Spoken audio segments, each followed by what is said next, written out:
Donc, je voudrais d'abord remercier Sandy et Béatrice pour leur invitation et dire que je suis très content d'être là. Donc, pour avoir l'opportunité de présenter ce travail, donc, qui, comme tu l'as dit, est mon travail de thèse, donc, qui porte sur la réalisation télévisée des événements sportifs en direct, en particulier du football.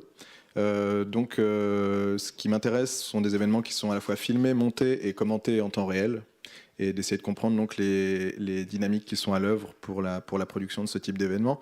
Donc, ce que je voudrais dire d'abord, c'est qu'en sciences sociales, les événements sportifs sont quand même des événements, enfin, sont un type de terrain qui est assez déconsidéré et qui ne cadre pas du tout avec l'importance que ça a pour les milieux professionnels, et notamment l'importance financière dont on a parlé.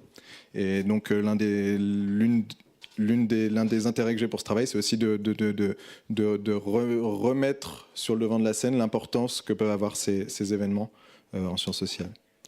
Donc le constat que je fais, c'est que la plupart des travaux sur la production télévisée, ils ont été menés à partir d'études, à partir de programmes déjà constitués, et généralement sur une modalité de l'analyse du discours, à partir de données télévisées. Donc c'est un problème qui est, à mon avis, un problème d'abord méthodologique et puis un problème d'accès au terrain, sachant que observer la télévision, on est finalement assez peu à l'avoir fait, à observer la télévision en train de se faire, et c'est assez difficile à faire, en fait, de rentrer sur le terrain.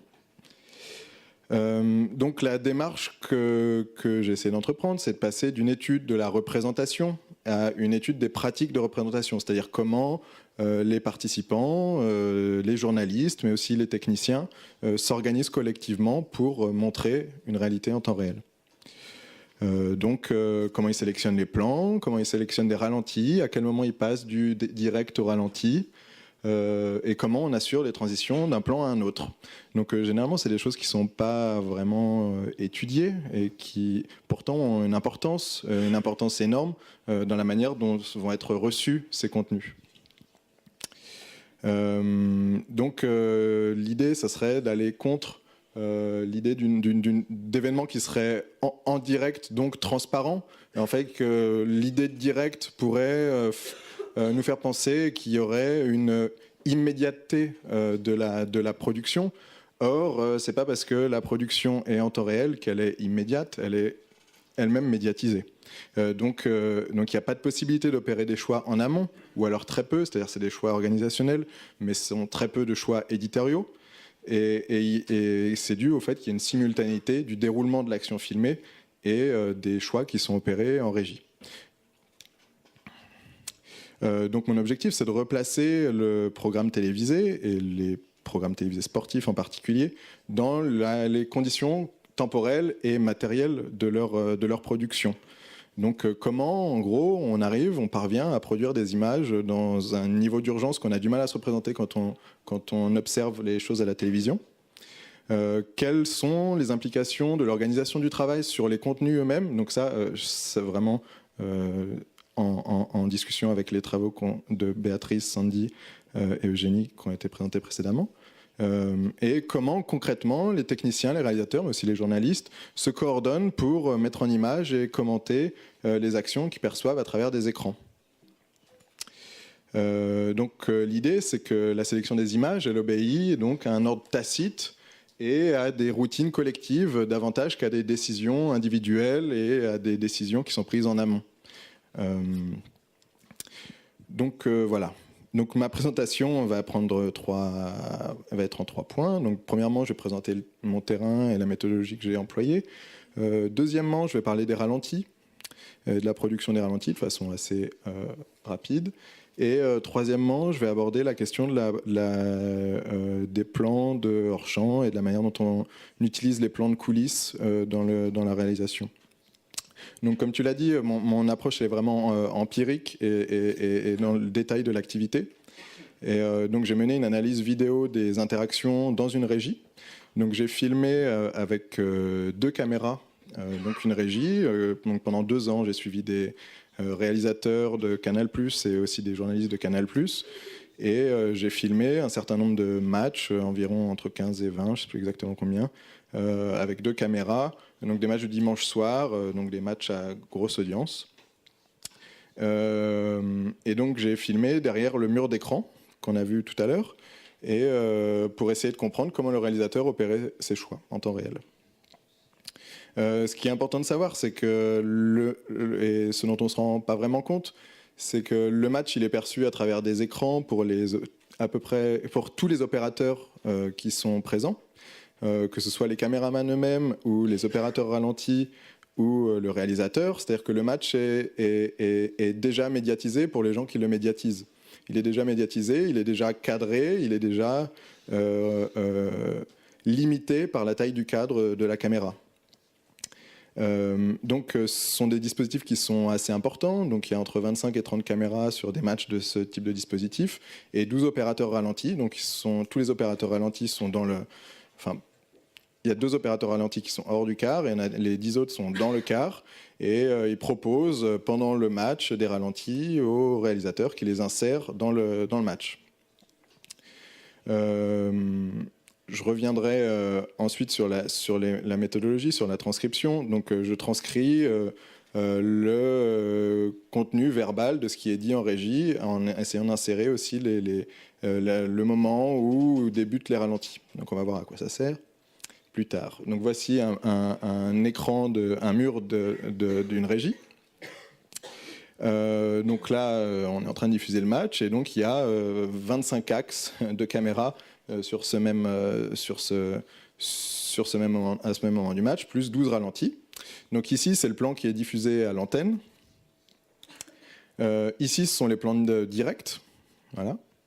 Donc les caméras qui filment en temps réel. Et ici, ce sont les plans de ralenti.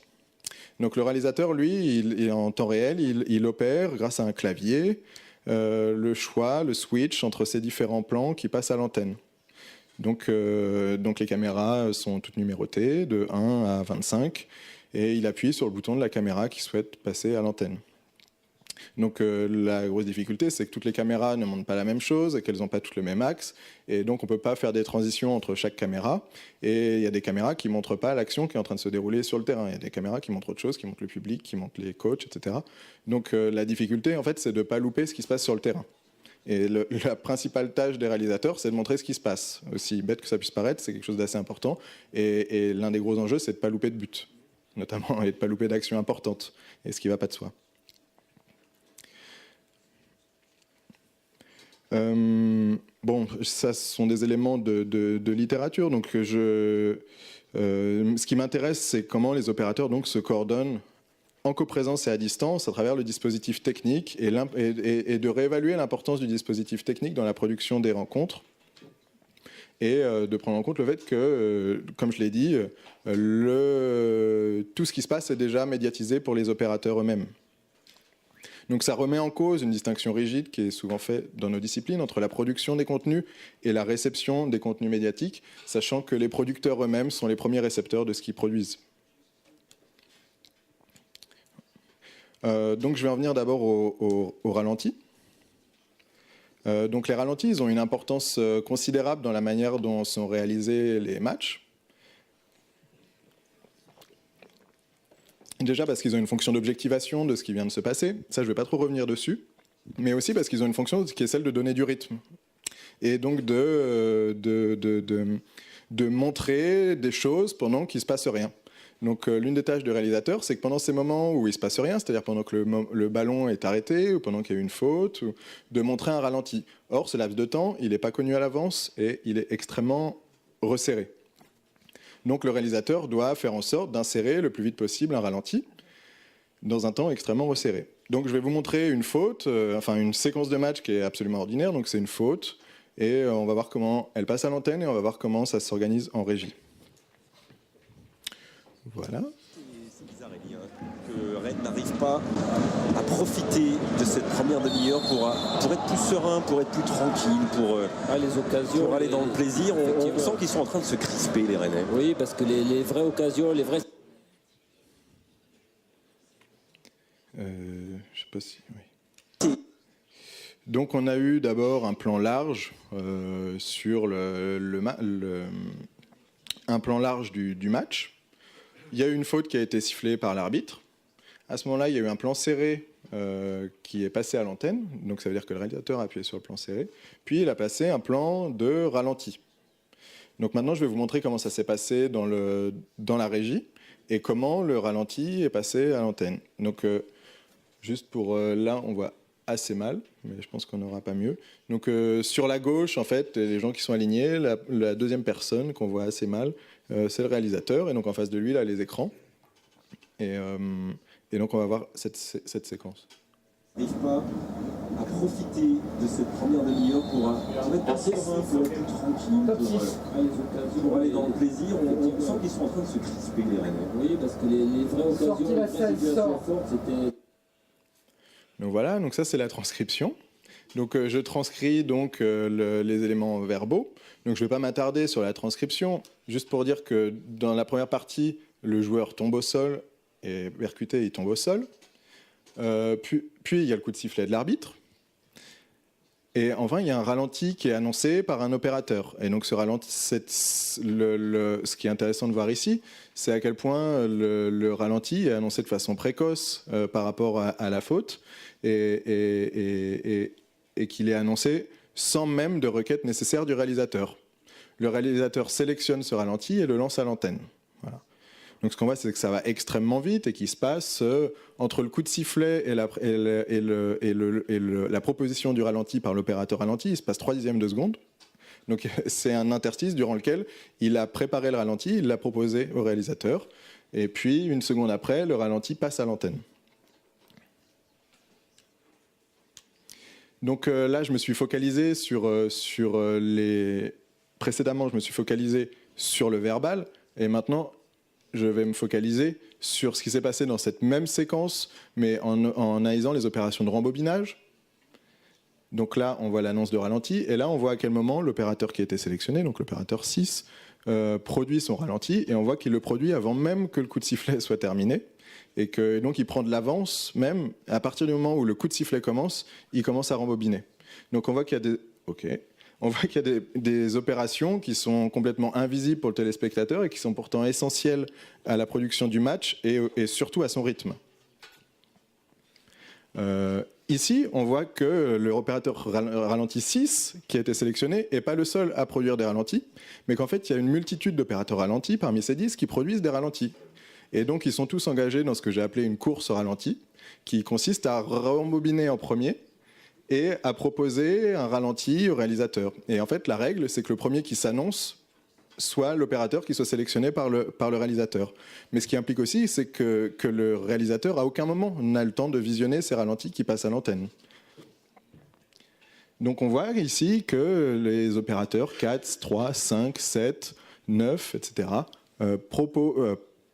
Font des ralentis qu'ils ne proposent pas, ils s'effacent à partir du moment où il y en a un qui propose un ralenti, mais qui ne sont pas sélectionnés. Et donc, comme vous l'avez rappelé, en fait, on est dans les opérateurs ralentis, mais à peu près tout le staff des équipes techniques sont dans des positions qui sont extrêmement précaires, c'est-à-dire qu'à la fois ils font beaucoup de matchs, mais à la fois ils peuvent aussi ne plus être appelés du jour au lendemain, ce sont des intermittents du spectacle pour la plupart. Et donc leur intérêt, c'est de se rendre visibles. Et plus ils se rendent visibles, plus ils ont de chances d'être rappelés. Et donc l'un de mes intérêts, c'est de montrer que justement cette précarité, elle a aussi des implications sur la production du contenu. Et que face à cette précarité, les opérateurs souhaitent se rendre visibles et sont engagés dans cette course. Et cette visibilité-là accroît le rythme du match.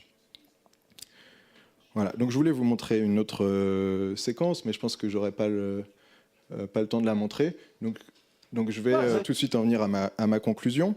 Donc mon objectif ici, c'était de donner une visibilité aux travailleurs, ce que j'ai appelé les travailleurs invisibles de l'information sportive, et de rendre compte de pratiques qui sont des pratiques à la fois invisibles et méconnues, et qui pourtant participent de la réalisation.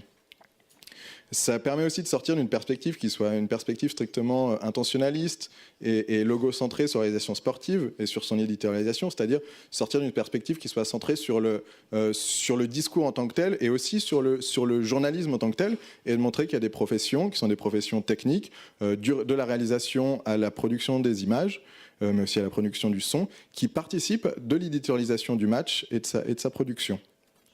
Sortir d'une perspective intentionnaliste, c'est aussi sortir d'une perspective qui serait décisionnelle sur la production des contenus. C'est-à-dire qu'il y a beaucoup de choses qui ne sont pas l'objet d'une décision, mais qui sont l'objet de structures sociales établies et routinières dans laquelle sont engagés les participants eux-mêmes. C'est-à-dire qu'ils n'ont pas décidé que ça se passe comme ça, mais ça se passe comme ça. Voilà. Et ils sont engagés dans ces structures-là. Donc mon but, c'est essayer de comprendre ces normes routinières de l'activité collective et de le mettre en lien avec la matérialité des dispositifs. Ensuite, pour reparler de cette dimension critique qu'on a vis-à-vis des discours médiatiques, je pense qu'il ne faut pas pour autant abandonner cette dimension critique-là, mais peut-être par contre déplacer la focale pour essayer de repenser la critique à partir d'une meilleure compréhension de la manière dont ça fonctionne concrètement, et non plus simplement opérer une critique des représentations médiatiques, mais peut-être une critique des